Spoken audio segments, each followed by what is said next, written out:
right now, in this exact moment. There are millions of people lying awake at 3 in the morning with their hearts racing about things that will probably never happen, replaying conversations from 5 years ago, catastrophizing about future scenarios they have zero control over, and slowly destroying their mental health and their ability to function because anxiety has hijacked their nervous system and convinced them that worrying is somehow protecting them from danger. But here's what nobody tells you, and what the ancient Stoics figured out 2,000 years ago. Anxiety is not a mental illness that you're stuck with forever. It's a habit of thinking that you learned and that can be unlearned. And the proof is that Marcus Aurelius dealt with crippling anxiety while running the entire Roman Empire during plagues, wars, and constant assassination attempts. Yet he developed 5 specific lessons that allowed him to maintain complete mental clarity and emotional stability, even when everything around him was falling apart. The difference between people who are controlled by anxiety and people who have eliminated it isn't genetics or brain chemistry or medication. It's understanding how anxiety actually works in your nervous system and having specific tools to interrupt the pattern before it spirals. And by the end of this video, you're going to have a complete framework based on Stoic philosophy and modern neuroscience that will give you back control over your mind and your emotional state in a way that most people never experience in their entire lives. Now, before we dive into these 5 lessons that are going to fundamentally change your relationship with anxiety, I need to tell you about something that's going to make this transformation exponentially faster and more permanent. And that's the subconscious millionaire system that I've linked in the description. Because here's what you need to understand. Anxiety doesn't live in your conscious mind where you can just think your way out of it. It lives in your subconscious as automatic patterns and programs that got installed during childhood and reinforced over decades. And until you address anxiety at that subconscious level where it's actually running, you're going to keep experiencing the same spirals no matter how many deep breaths you take or positive affirmations you repeat. That system gives you the exact framework for identifying and rewiring those deep subconscious anxiety patterns so that calm becomes your default state rather than something you have to constantly work to maintain. And if you're serious about actually eliminating anxiety instead of just managing it, you need to check out that link after this video because it's going to give you tools that go way deeper than anything we can cover in 10 minutes. But right now, let's talk about the first Stoic lesson that changes everything once you really understand it. The first lesson is applying the Stoic dichotomy of control specifically to anxiety. And this is the foundation that everything else builds on because most anxiety comes from trying to control things that are fundamentally outside your control. And your nervous system is responding to that impossible task by staying in a constant state of hypervigilance and stress. Epictetus breaks reality down into 2 categories. Things within your control, which are your thoughts, your judgments, your chosen responses, and your efforts, and things outside your control, which is literally everything else, including other people's opinions, outcomes, the past, the future, your body's automatic responses, and external circumstances. And he says that all human suffering comes from confusing these 2 categories, from trying to control what you can't and neglecting what you can. Here's what this looks like with anxiety. You're lying in bed worrying about whether people like your presentation, whether your business is going to succeed, whether your relationship is going to last, whether you're going to get sick, and all of these worries are focused on outcomes and other people's reactions, which are completely outside your direct control. So your brain is trying to solve an unsolvable problem, and when it can't solve it, it interprets that as danger and keeps you in fight or flight mode. The Stoic solution is radically simple, but most people can't do it because it requires letting go of the illusion of control. You identify exactly what is within your control in any situation that's making you anxious. You focus 100% of your energy on that, and you practice complete indifference to everything else. So instead of worrying whether people like your presentation, you focus on whether you prepared as well as you could with the time and resources available. And if you did, then you did your job and their reaction is their business, not yours. And if you didn't prepare well, then the anxiety is actually useful because it's telling you to prepare better next time. But either way, the anxiety about their opinion serves no function and can be released. Marcus Aurelius writes in his Meditations that you have power over your mind, not outside events. Realize this, and you will find strength. And what he's pointing to is this profound shift that happens when you stop trying to control external outcomes and instead focus entirely on controlling your internal response. Because your internal response is the only thing you'll ever have direct control over. And paradoxically, when you stop trying to control outcomes and focus on controlling your effort and attitude, you often get better outcomes anyway because you're operating from clarity instead of anxiety. Here's the practical technique that the Stoics used. When you notice anxiety arising, you immediately ask yourself, what specifically am I trying to control right now? And you write it down. Then you go through the list and mark each item as either within your control or outside your control. And for everything outside your control, you practice the Stoic mantra, which is some version of this is not mine to control. I release my attachment to this outcome. I will focus only on my effort and my response. And what happens neurologically is that you're interrupting the anxiety spiral by redirecting your attention away from the unsolvable problem of controlling external outcomes and toward the solvable problem of choosing your response, which gives your nervous system permission to calm down because you're no longer asking it to do the impossible. The second lesson is using premeditatio malorum, the premeditation of evils, to completely neutralize the fear and anticipatory anxiety that dominates most people's lives. And this is probably the most counterintuitive Stoic practice because modern psychology tells you to think positive and avoid negative thoughts. But the Stoics understood something profound that anxiety researchers are only now confirming. Most anxiety isn't about what's actually happening. It's about what might happen. And the reason that future possibility has so much power over you is because you're avoiding thinking about it clearly. So your imagination fills in the gaps with catastrophic scenarios that are way worse than reality would ever be. Seneca writes that we suffer more in imagination than in reality. And the way to break that pattern is to deliberately imagine the worst-case scenarios in vivid detail. Not to torture yourself, but to realize that even the worst case is survivable and probably not as bad as your vague, undefined fear is telling you it would be. Here's how this works in practice. Let's say you're anxious about giving a presentation and bombing it. Instead of trying to push that fear away or reassure yourself that it will go great, you spend 10 minutes vividly imagining the worst possible outcome. You imagine yourself completely blanking, stammering, seeing people checking their phones, hearing them laugh, walking off stage feeling humiliated, and then you keep going. You imagine what happens next. You imagine that you survive it. You imagine that most people forget about it within a week. You imagine that you learn from it and do better next time. You imagine that your real friends still respect you. You imagine that your worth as a human is completely unchanged by one bad presentation. What happens through this practice is that the vague, catastrophic fear loses its power because you've looked directly at it and realized that the worst-case scenario is uncomfortable but not actually catastrophic. You won't die. You won't lose everything. Life will continue, and you're resilient enough to handle it and grow from it. And once you've mentally rehearsed surviving the worst case, the anxiety about it drops dramatically because your nervous system no longer sees it as a survival threat. Marcus Aurelius practiced this constantly. He would imagine losing his empire, losing his family, losing his health, and he would walk himself through how he would respond with dignity and virtue even in those circumstances. And that practice meant that when real challenges arose, they never felt overwhelming because he'd already mentally prepared for worse. The modern neuroscience backing this up is called exposure therapy, which shows that avoiding anxiety-provoking thoughts actually strengthens them, while deliberately exposing yourself to them in a controlled way desensitizes your nervous system and proves that the thoughts themselves can't hurt you. And premeditatio malorum is essentially exposure therapy that you can do yourself anytime without needing a therapist. Here's the key distinction that makes this practice healing instead of harmful.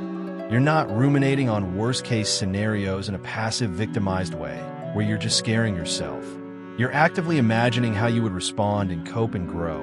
You're proving to yourself that you're resourceful and resilient, and that shifts anxiety from this overwhelming force into something manageable that you have strategies for handling. And this is exactly why the subconscious millionaire system is so powerful for eliminating anxiety at its root. Because what we're really talking about here is reprogramming the subconscious beliefs that make certain scenarios feel catastrophic in the first place. Most people have subconscious programming from childhood that says failure equals being unlovable, or that other people's opinions define your worth, or that you're not capable of handling difficult situations. And until you identify and rewrite those subconscious beliefs, you're going to keep experiencing anxiety even when you consciously know it's irrational. That system walks you through the exact process for finding those hidden subconscious programs and replacing them with empowering beliefs that eliminate anxiety at the source. So instead of having to consciously manage your anxiety every day, you're actually becoming someone whose subconscious mind generates calm and confidence automatically. And that's the difference between coping with anxiety and actually eliminating it. So make sure you check out that link in the description if you want to. Go deeper than what we can cover here. But let's keep going, because the next lesson is where this gets really transformative. The third lesson is practicing a more fatty love of fate, which is the Stoic principle of complete acceptance of everything that happens, including your anxiety itself. And this creates a profound shift, because most people are in a constant battle with their anxiety. They're anxious about being anxious. They're ashamed that they can't just think positive. They're frustrated that they're not making progress fast enough. And all of that resistance and self-judgment actually fuels more anxiety, because you've created an internal war where part of you is trying to force another part to be different. The Stoics had a completely different approach, which is radical acceptance of what is, including your current mental and emotional state. And the paradox is that the moment you stop fighting your anxiety and accept that it's here right now, it often begins to dissolve on its own, because you've removed the secondary layer of anxiety about the anxiety. Epictetus teaches that it's not things themselves that disturb us, but our judgments about those things. And you can apply this directly to anxiety by recognizing that the physical sensations of anxiety, the racing heart, the tight chest, the churning stomach, these are just sensations. They're not dangerous. They're not evidence that something is wrong with you. They're just your nervous system doing what nervous systems do when they perceive threat. And the threat in this case might be completely imaginary, but the sensations are real and they're not going to hurt you. Here's the practice. When you feel anxiety arising, instead of trying to make it go away or distracting yourself from it, you turn toward it with curiosity and acceptance. You notice exactly where you feel it in your body.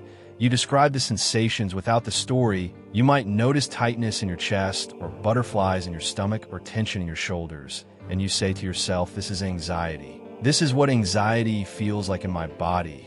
This is temporary. This is not dangerous. I can feel this and be okay. And you just sit with it and breathe and allow it to be there without needing to fix it or change it. What happens through this practice is that you're training your nervous system that the sensations of anxiety are not an emergency that needs to be immediately resolved. You're building your capacity to tolerate discomfort without reacting. And over time, the intensity and frequency of anxiety decreases, because your nervous system learns that it doesn't need to keep escalating to get your attention. You're already paying attention. You're not running from it, so it can settle down. Marcus Aurelius faced unimaginable pressure and anxiety as emperor, and his practice was to remind himself that everything that happens is part of the natural order of the universe. It's fate unfolding, and his job isn't to control or resist what happens, but to respond with virtue regardless of circumstances. And that perspective shift from seeing anxiety as a problem to be solved to seeing it as a natural human experience to be witnessed and accepted changes everything. The modern psychological term for this is radical acceptance. And it's the foundation of therapies like ACT and DBT, which have some of the best research backing for treating anxiety disorders. And it's remarkable that the Stoics figured this out 2,000 years before modern psychology caught up. The key is that acceptance doesn't mean resignation or giving up on change. It means acknowledging reality as it is right now without adding layers of judgment and resistance. And from that place of clear-eyed acceptance, you can actually make effective changes. But if you're in denial or constantly fighting reality, you're using all your energy on resistance instead of adaptation. The fourth lesson is practicing present moment awareness as the ultimate antidote to anxiety. And this is crucial because all anxiety is about either the past or the future. You're either ruminating on something that already happened or catastrophizing about something that might happen, but you're never anxious about this exact present moment when you're fully in it. Marcus Aurelius writes that confine yourself to the present. And he means literally, if you're walking, just walk. If you're eating, just eat. If you're working, just work. And don't let your mind wander into past regrets or future fears, because those time zones don't actually exist except as thoughts in your head right now. The Stoics understood that most of your suffering is self-created through rumination and anticipation. And the way to end that suffering is to bring your attention back to the present moment over and over again. In the present moment, right now, you're almost always okay, you're breathing, you're safe, you have what you need in this moment. And if you can train yourself to live primarily in the present instead of in your head, anxiety loses most of its power because it has nowhere to operate. Here's the practical technique. When you notice your mind spiraling into anxiety about the future or replaying the past, you immediately interrupt the pattern by connecting with your five senses in the present moment. You notice 5 things you can see, 4 things you can hear, 3 things you can physically feel, 2 things you can smell, and 1 thing you can taste. And this sensory grounding exercise literally pulls your attention out of the thought stream and back into present moment reality where anxiety can't exist. The reason this works is because anxiety is a mental construct that requires thinking about time. It requires imagining futures or analyzing pasts. But direct sensory experience happens only in the now. So when you shift from thinking to sensing, you're shifting from the part of your brain that generates anxiety to the part that just experiences reality as it is. Epictetus taught his students to constantly check in with themselves and ask, what is within my power right now in this present moment? And the answer is almost always something simple and manageable, like I can take this next breath. I can focus on this task. I can be kind in this interaction. And when you focus on what's actually in front of you rather than the imagined catastrophes, you realize that the present moment is almost never as bad as your thoughts about the past or future. The Stoics also practiced what's now called loving-kindness meditation, where you deliberately generate feelings of warmth and compassion toward yourself and others. And this is particularly powerful for anxiety, because anxiety is a fear-based state, and compassion is incompatible with fear at a neurological level. You literally cannot feel deep compassion and intense fear at the same time, because they activate different parts of your nervous system. So when you're anxious, you can practice saying to yourself, may I be safe, may I be peaceful, may I be kind to myself, may I accept myself as I am, and then extending that same wish to others. And what happens is that you're shifting from a threat-based nervous system state to a safety-based state, and your whole physiology changes, your heart rate slows, your breathing deepens, your muscles relax, and the anxiety naturally dissipates.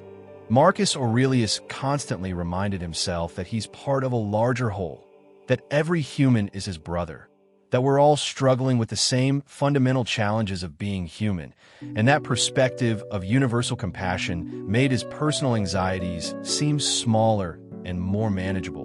Because he wasn't alone in his suffering, he was part of the shared human experience.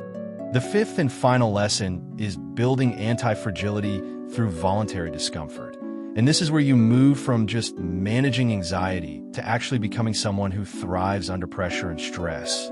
And the Stoics were way ahead of their time on this because they understood that avoiding discomfort makes you more fragile, while deliberately exposing yourself to manageable stress makes you stronger. Seneca practiced voluntary poverty, where he would spend a few days each month living as simply as possible, eating basic food, wearing plain clothes, sleeping on hard surface. And the purpose wasn't to punish himself, but to prove to himself that he could handle hardship if it ever came. So poverty wouldn't be this terrifying thing hanging over his head. He'd already experienced a version of it and survived, and even found it liberating in some ways. Marcus Aurelius practiced cold exposure, fasting, physical discomfort, Not because he enjoyed suffering, but because he was training his nervous system to not panic when things get uncomfortable. He was building psychological resilience by deliberately expanding his window of tolerance. The modern application for anxiety is incredibly practical. You identify situations that make you moderately anxious. Not the most terrifying thing you can imagine, but things that are challenging but manageable.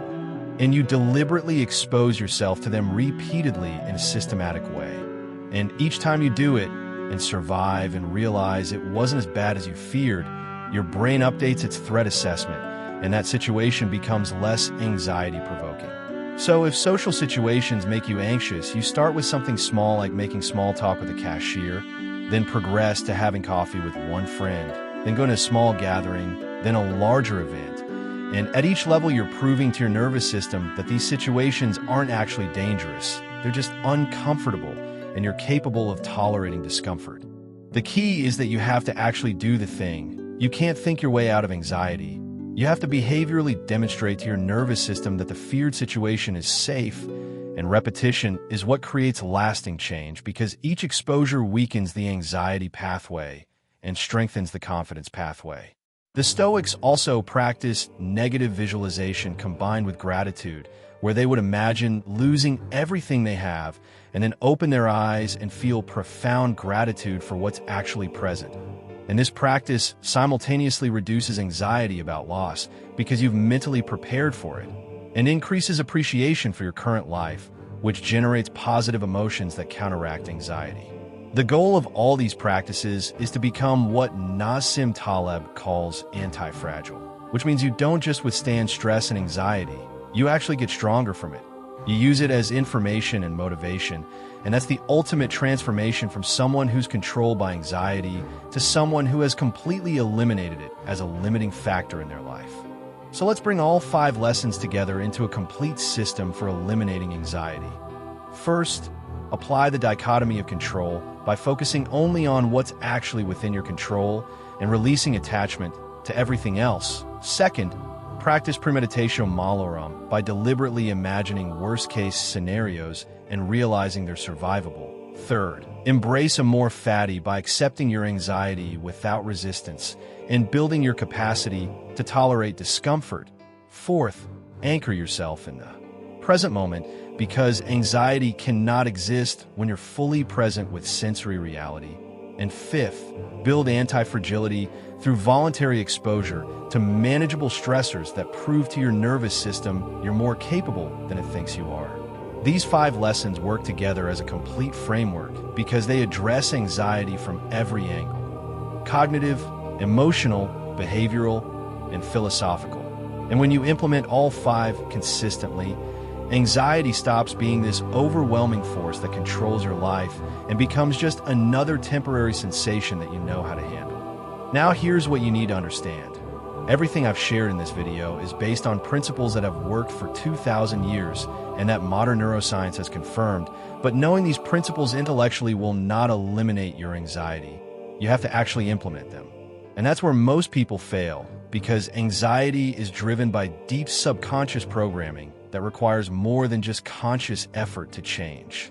This is exactly why I created that link in the description to the Subconscious Millionaire System, because that system gives you the specific tools and techniques for accessing and reprogramming the subconscious patterns that generate anxiety in the first place. So, instead of having to consciously practice these Stoic lessons every single day, forever, you're actually rewiring your subconscious mind so that calm and confidence become your automatic default state. The combination of these Stoic principles for conscious practice plus the subconscious reprogramming techniques in that system creates an unstoppable transformation where anxiety genuinely ceases to be a problem in your life. Not because you're suppressing it or managing it, but because you've eliminated it at the root level. And if you're serious about that level of transformation rather than just temporary relief, you need to click that link right now while you're thinking about it and get that system, because the cost of staying stuck in anxiety for another year of your life is infinitely higher than the investment in the tools that can actually free you. Subscribe to this channel if you want more ancient wisdom combined with modern psychology to help you build the mental strength and emotional resilience that most people never develop. And remember that Marcus Aurelius dealt with worse anxiety and worse circumstances than you're probably facing. And he still found a way to maintain complete peace of mind, which proves that it's possible for you too if you're willing to do the work.